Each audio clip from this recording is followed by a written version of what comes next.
Our hearing today, as I mentioned, focuses on the fiscal cost and economic consequences of the Biden-Harris administration's failed economic and mainly energy policies. That's the focus. Those costs have been significant and measurable, and the consequences have been manifold and dire. The whole of government regulatory attack on conventional fuels, the increased taxes on oil and gas, and massive market distorting green energy subsidies have choked the lifeblood of this economy, the greatest in the world. It's also crushed our working families with a cost of living crisis, and it has compromised our national security by making the United States more reliant on foreign adversaries. The Biden-Harris administration has issued 250 executive actions against one industry, an industry that employs 10 million people with high-wage jobs, represents almost 10% of our total economy, and has had, no doubt, a positive impact on every facet of our daily lives by producing the most reliable, affordable, and abundant source of energy. As a result of our God-given blessed resources and the most innovative and efficient energy industry operators, we have the strongest and most dynamic economy in the world. It's why we have the greatest fighting force in the world. And it's why we are the world's superpower. But today, the failed energy policies driven by what I believe is an extreme climate agenda has undermined all of the above. It's resulted in higher gas prices at the pump, as high as $5, over $5, the highest we've ever seen and experienced in this country. On average, it's been $1 more per gallon in cost than the previous administration. The cost of electricity has gone up now 25 to 30% for families. The total consumption cost for our average income families is almost twice what it was in the previous administration.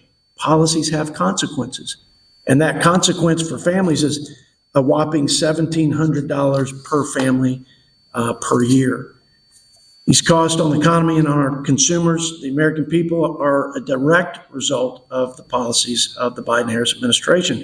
On his first day in office, President Biden canceled the Keystone XL pipeline, which would have saved us in transportation costs and safety, $50 billion. But it didn't stop there. It was all critical infrastructure in the links of the supply chain, from export terminals to permitting refineries and other pipelines.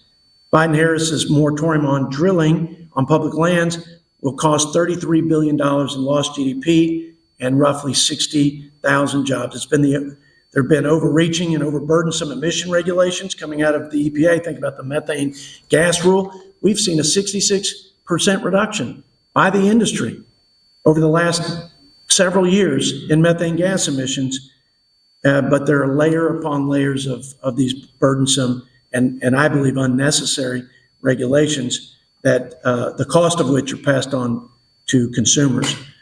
The EV mandate alone, the tailpipe emissions, $870 billion over roughly 20 years. They've depleted, this administration, our strategic petroleum reserves to smooth off the edge of the spike in prices, and we're now down with a strategic petroleum reserve of a 40-year low.